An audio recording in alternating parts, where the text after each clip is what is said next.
Hello students, स्वागत है आप सभी का आपके अपने चैनल में। जैसा कि आपको पता है, मैंने पिछली कई वीडियोस में आपके अलग अलग चैप्टर्स, अलग अलग पेपर्स कंप्लीट करवा दिए हैं ऑलरेडी सोशियोलॉजी के। एंड अगर आप साइकोलॉजी से भी रिलेटेड हैं तो आपके लिए भी क्लासेस हैं। एंड अगर आप बीएससी केमिस्ट्री से कर रहे हैं तो भी इस चैनल पर आपके लिए अवेलेबल है। एंड बहुत सारी चीजें हम इस चैनल पर लेकर के आने वाले हैं। तो अगर आप इन सभी चीजों में है तो इससे रिलेटेड वीडियोज ऑलरेडी अवेलेबल है, तो जाकर के आप देख सकते हो।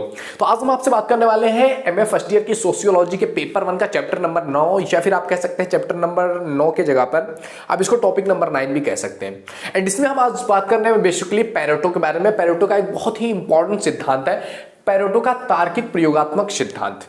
बेसिकली ये सिद्धांत क्या है, इसमें पैरेटो जो है वो चाहते हैं कि समाजशास्त्र का एक वैज्ञानिक तरीके से अध्ययन किया जा सके और समाजशास्त्र एक वैज्ञानिक विषय के रूप में देखा जा सके। हम इसको एज ए साइंटिफिक थ्योरी के रूप में पढ़ सकें, एक साइंटिफिक थ्योरी की तरह इसको पढ़े, चीजों को समझे, उनमें तर्क का यूज कर सकें, यानी कि हर एक चीज पर हम क्वेश्चन ला सकें, उसको तर्क के आधार पर, रीजनिंग के आधार पर उस चीज को हम व्यक्त कर सकें। ऐसा ही पैरेटो करना चाहते हैं और वो समाज को है तार्किक बनाना चाहते हैं। एंड इसी पर उनके अलग अलग सिद्धांत हैं। एंड ये चैप्टर बहुत इंपॉर्टेंट होने वाला है। एंड इसमें इन्होंने बहुत सारे सिद्धांत दिए हुए हैं, तो हम इसको आगे पढ़ने वाले हैं एज ए पीडीएफ के रूप में आपको पढ़ाने वाले हैं, क्योंकि इसमें इतने सारे थ्योरीज है ना कि अगर मैं उसको लिखने जाऊंगा तो कई बार मुझे बोर्ड भरना पड़ेगा। एंड अगर मैं बोलता ही चला गया तो शायद आपको क्लियर समझ में ना आए, तो इसीलिए मैं आपको पीडीएफ के माध्यम से, चलिए मैं आपको दिखाने वाला हूं कि कैसे कैसे उसमें क्या चीजें हैं, पैरेटो ने इस सिद्धांत के आधार पर क्या चीज व्यक्त करना चाहा है। तो चलो स्टार्ट करते हैं। तो बात करें पैरेटो के तार्किक सिद्धांत की, तो इसमें पैरेटो कहते हैं कि पैरेटो वैज्ञानिक समाजशास्त्र का निर्माण करना चाहते थे, जिसकी अध्ययन पद्धति क्या होगी, वैज्ञानिक होगी।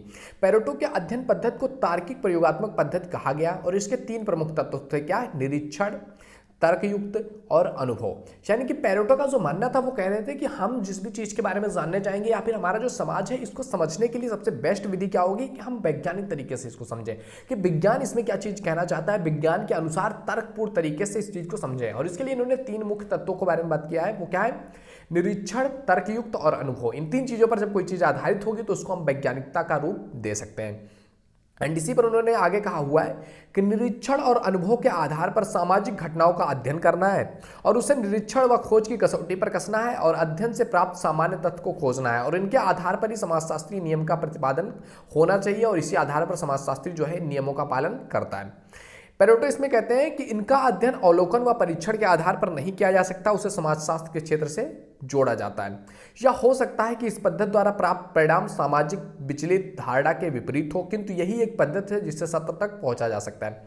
पैरेटो कहते हैं कि जिस तरह से हम तर्कयुक्त तरीके से बात कर रहे हैं, तर्कयुक्त निरीक्षण और अनुभव के आधार पर हम चीज़ों को समझने अगर चाहेंगे तो हो सकता है ये जो पद्धति है वो हमारी जो सामाजिक अवधारणा है उससे विचलित हो जाए, हमारी सामाजिक अवधारणा के अकॉर्डिंग वो चीज़ें काम ना कर रही हों, फिर भी ये ऐसी पद्धति है जिसके माध्यम से ही हम सत्य तक पहुंच सकते हैं, अदरवाइज हम सत्य तक नहीं पहुंच सकते हैं।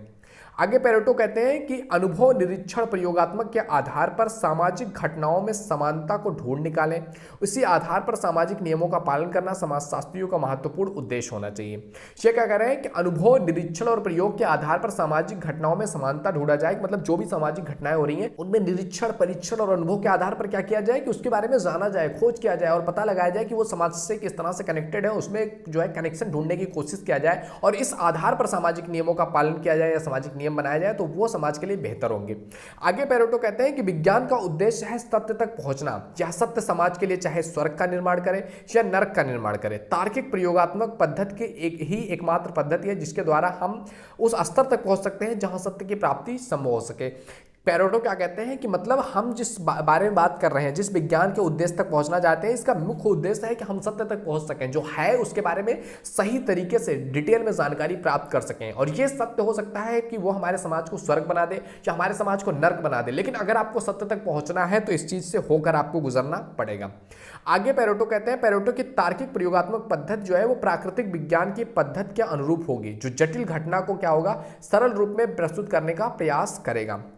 वैज्ञानिक सत्य तक पहुंचने के लिए हमें धार्मिक, नैतिक, मानवीय या राष्ट्रीय भावना से ऊपर केवल वैज्ञानिक आधार पर अनुसंधान करना होगा और इसकी अनुमान जो होगा वो कल्पना नहीं होगा, यानी कि जो इससे चीजें निकल करके आएंगी वो कल्पना नहीं होंगी। यानी कि अगर आपको समाज को बेहतर तरीके से या सत्य तक पहुंचना है तो आपको धार्मिक, नैतिक, मानवीय इन सभी चीजों से ऊपर उठ करके विज्ञान के आधार पर केवल चीजों को समझना होगा, वहां से आप सत्य तक पहुंच सकते हैं। समाजशास्त्र का कोई भी निष्कर्ष अंतिम नहीं होता। आगे कह रहे हैं इसमें समाजशास्त्र का कोई भी जो निष्कर्ष है वो अंतिम नहीं होता, समयानुसार नए तथ्यों में उसमें परिवर्तन होते रहते हैं। अतः समाज में यह नियम परिवर्तनशील और सापेक्ष है। और यहाँ पर पेरेटो ने एक बड़ी बात कह दिया है कि समाजशास्त्र का कोई भी निष्कर्ष जो है वो अंतिम नहीं होगा कि इसी तरह से समाज होता है, समाज होना चाहिए, समाज की इसी तरह से व्यवस्था होनी चाहिए। उन्होंने कहा नहीं, जिस तरह से विज्ञान में किसी चीज को लेकर के फैक्ट नहीं बता दिया जाता है कि हाँ यही है और यही रहेगा। विज्ञान में हमेशा क्या होता है कि अगर एक थ्योरी आज ड्राइव हुई है तो कल उसको झुठलाया भी जा सकता है। अगर उससे बेस्ट या उससे बेहतरीन कोई चीज सामने आ रही है जो उसको उससे बेहतरीन जो है रिप्रेजेंट कर सकती है, दिखा सकती है, तो पहले वाले को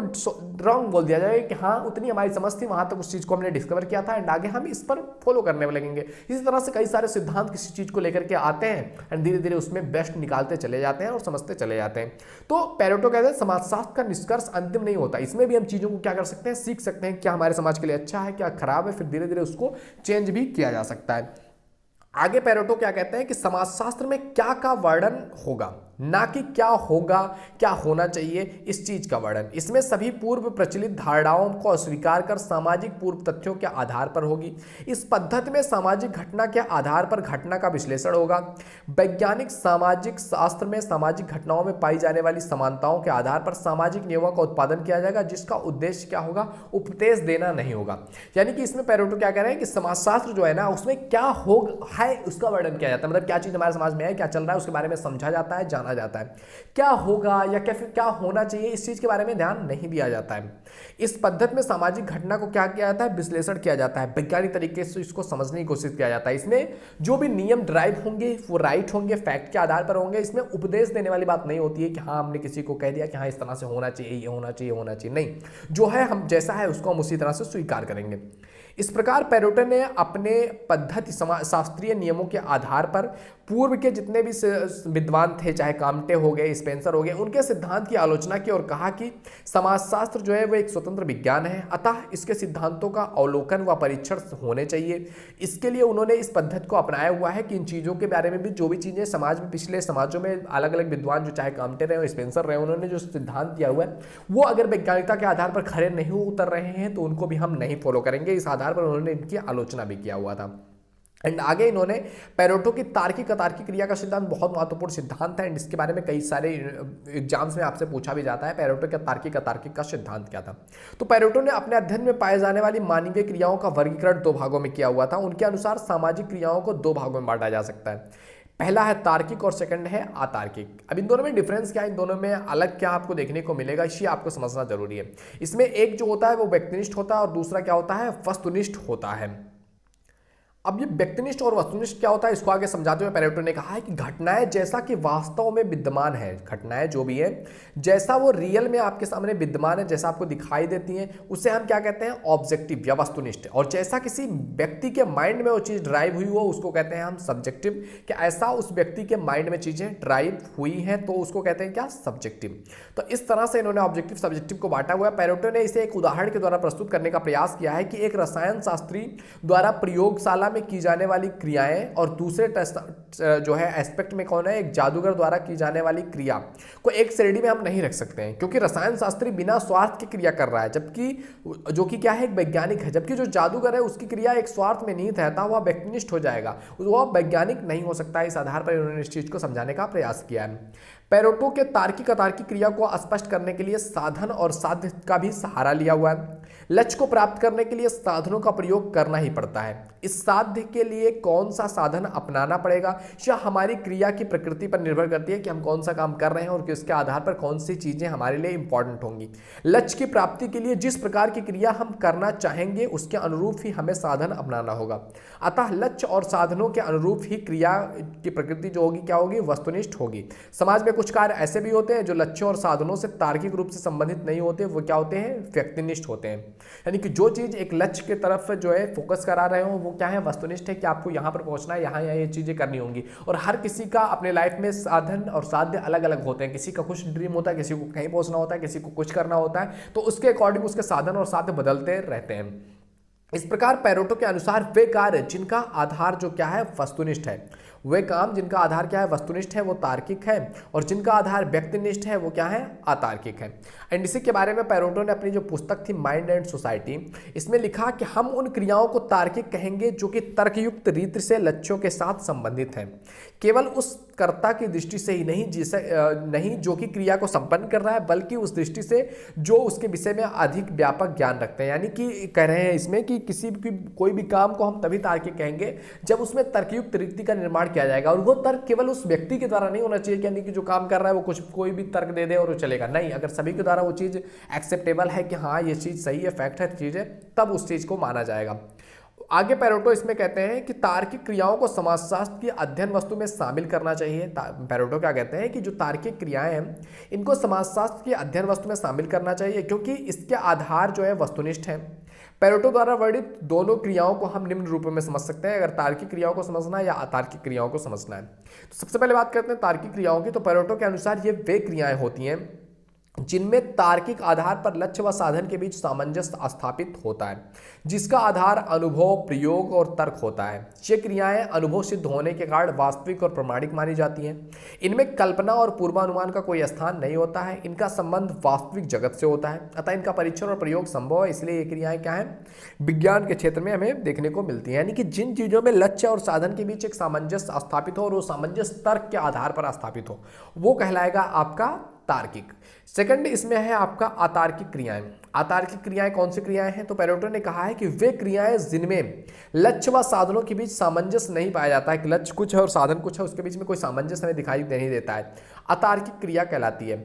ये क्रिया भावना व अनुमान पर आधारित होता है, अतः उसका अवलोकन, परीक्षण आदि प्रयोग से संभव नहीं है। इसलिए यह विज्ञान के क्षेत्र में नहीं आता है, क्योंकि यह तर्क पर आधारित नहीं है, इसलिए विज्ञान के क्षेत्र में नहीं आता है। आगे इस पर बात करते हुए पेरेटो कहते हैं कि मानव क्रियाओं के संबंध में एक महत्वपूर्ण निष्कर्ष यह निकलता है कि सर्वत्र और सभी कालों में तर्क संगत क्रियाओं का नहीं बल्कि अतर्क संगत क्रियाओं का बोलबाला रहा है। वे क्रियाएं तर्क से नहीं बल्कि एक विशिष्ट मानसिक अवस्था से उत्पन्न होते हैं, और मानव अपने वास्तविक अवस्था और जीवन काल, भावना, इन सभी में क्या करता है, अतार्किकता को ज्यादा महत्व देता है। क्या कह रहे हैं पेरेटो कि हमने जितना भी इतिहास देखा हुआ है ना पुराने समय में, कहीं पर भी जो भी चीजें समाज में चल रही है, समाज जिस तरह से चल रहा है, जो उसकी मान्यता है, उसमें जो है तार्किकता से ज्यादा अतार्किकता लाई गई है। अतार्किकता के आधार पर ही समाज चल रहे हैं, उनको वो समाज जो है वो किसी तार्किक क्रिया के द्वारा नहीं बल्कि एक विशिष्ट मानसिकता के द्वारा चल रहे हैं। आगे इसमें अपना विचार रखते हुए क्या कहते हैं कि जैसे कि समाज में पाए जाने वाले जो निषेध होते हैं, यहाँ पर आप देख सकते हो क्या कह रहे हैं, जैसे कि समाज में पाए जाने वाले जो निषेध हैं उनको उचित ठहराने के लिए व्यक्ति ईश्वरीय आज्ञा और अपने पौराणिक कथाओं का सहारा लेता है, जबकि वास्तविकता यह है कि यह एक विशिष्ट मानसिक अवस्था की उपज है। धर्म और दर्शन के क्षेत्र में अधिकांश क्रियाएं अतार्किक होती हैं और तार्किक की अपेक्षा समाज में अतार्किकता को अधिक महत्व दिया जाता है। ये कह रहे हैं कि फॉर एग्जाम्पल समाज में जो चीज़ निषेध है कि ये चीज़ करना नहीं है, ये चीज़ गलत है, इस चीज़ को आप टच नहीं कर सकते, इस ये काम नहीं कर सकते, ये चीज़ गलत है, तो उसके पीछे अगर आप उद्देश्य ढूंढने चले जाओगे, जैसे कि जो चीज़ जिसको अपना इष्ट मानते हैं, फॉर एग्जांपल आप हिंदुओं की बात कर लोगे तो गाय हो गया। अब गाय को मारना गलत है, अब इसके पीछे अगर आप लॉजिक देना चाहोगे कि अगर बकरे को मारना सही है, मुर्गे को मारना सही है, तो गाय को मारना क्यों गलत है, मतलब अगर आप उसको लॉजिक के अनुसार समझने चले जाओगे तो आप लॉजिक के अनुसार उसको नहीं बिठा सकते। लेकिन अगर आप इमोशनली या फिर आप ईश्वर की आज्ञा मान करके कि हाँ ईश्वर का ये आज्ञा है, या हमारी बुक्स में लिखा हुआ है, हमारी किताबों में लिखा हुआ, हमारी पौराणिक कथाओं में, तो वहाँ से आप इस चीज़ को दिखा सकते हैं। तो पेरेटो कहते हैं कि तर्क इतना निर्बल है कि उसके आधार पर प्रभावशाली आचरण का निर्धारण ही नहीं हो सकता। पेरेटो क्या कहते हैं कि अगर आप एक बेहतरीन कैरेक्टर आप दिखाना चाहते हैं, आप बेहतरीन जो है कैरेक्टरिस्टिक समाज के सामने लाना चाहते हैं, वैल्यूज लाना चाहते हैं, तो आप एक प्रभावशाली आचरण का निर्धारण तर्क के आधार पर नहीं कर सकते हैं, क्योंकि आप कितने भी अच्छे हो जाए कोई ना कोई आपको आकर के जो है रॉन्ग साबित कर देगा, आपको गलत साबित कर देगा। तो तर्क के आधार पर आप उस चीज को नहीं वेरीफाई कर पाएंगे। आगे पेरेटो कहते हैं कि उपरोक्त अवतरणों से यह तात्पर्य नहीं है कि अतार्किक क्रियाएं निरर्थक व अवकारक हैं। पेरेटो ऐसी क्रिया को भी समाज में पर्याप्त महत्व देते हैं, फिर भी उन्हें हम विज्ञान की सामग्री नहीं मान सकते हैं। ये देखो, ये बड़ी बात है जिस वजह से पेरेटो ने बहुत कुछ हासिल किया अपनी लाइफ में, कि उपरोक्त अवतरणों से इनका तात्पर्य ये बिल्कुल नहीं है कि जो क्रियाएं तर्क के आधार पर नहीं है वो बेकार है, वो नहीं होनी चाहिए। ऐसी क्रियाओं को भी वो समाज में रहना उनका महत्व समझते हैं पेरेटो, फिर भी उन्हें हम वैज्ञानिक तो नहीं कह सकते, क्योंकि वो तर्क के आधार पर नहीं आ रहे, तो वैज्ञानिकता के आधार पर नहीं है। पेरेटो के लिए सामाजिक जीवन की संपूर्ण घटना समीकरणों की वह श्रृंखला है जिसमें एक उस समाज के लोग अपने अतार्किक क्रियाओं की तर्क संगत क्रिया का वेशभूषा पहनाकर इस प्रकार प्रस्तुत करते हैं कि करने का संपूर्ण प्रयास करते हैं कि उनकी क्रिया का अतर्क संगत रूप भी और दूसरे का तर्क संगत रूप भी उनके लिए उपयोगी जो है अवश्य हो, किंतु उनमें सत्यता नहीं होती है। कहने का अर्थ क्या है, इसको आप समझो अच्छे तरीके से। तो इसको कहने का अर्थ क्या है पैरेटो का? कह रहे हैं कि मतलब जैसे कि कोई व्यक्ति है, एक धर्म को मानता है, एक कॉन्सेप्ट को मानता है, एक समूह को मानता है और उस समूह के द्वारा कुछ चीजें की जा रही हैं, भले वो तर्क के आधार पर आधारित ना हो, फिर भी व्यक्ति उसको किसी न किसी तरीके से तर्क पर बिठाने की कोशिश करेगा कि हाँ ये मेरा चीज सही है। और कोई दूसरा अगर तर्क वाला काम भी कर रहा है ना, दूसरे रिलीजन का है, तो उसको भी अतर्क साबित करने के लिए कोशिश की जाती रहेगी। और समाज में ऐसी चीजें होती रहती हैं और उसको जानने के लिए कहते हैं, समाजशास्त्र में सामाजिक घटना को जानने के लिए तर्कसंगत तार्किक क्रिया का ही सहारा लेना चाहिए, जिससे कि समाज में जो चीजें हैं जो है उसके बारे में हम जान सकें। तो इस तरह से ये चीज था दोस्त जो है पैरेटो के तार्किकवाद का सिद्धांत। तो आई होप वीडियो में पसंद आया होगा। वीडियो पसंद आए तो लाइक जरूर करो। पहली बार चैनल पे आए please visit the channel. If you think it is usable तो सब्सक्राइब भी कर सकते हो। ओके, मिलते हैं आपसे अगले वीडियो में, तब तक के लिए जय हिंद, जय Bharat, thank you, bye bye.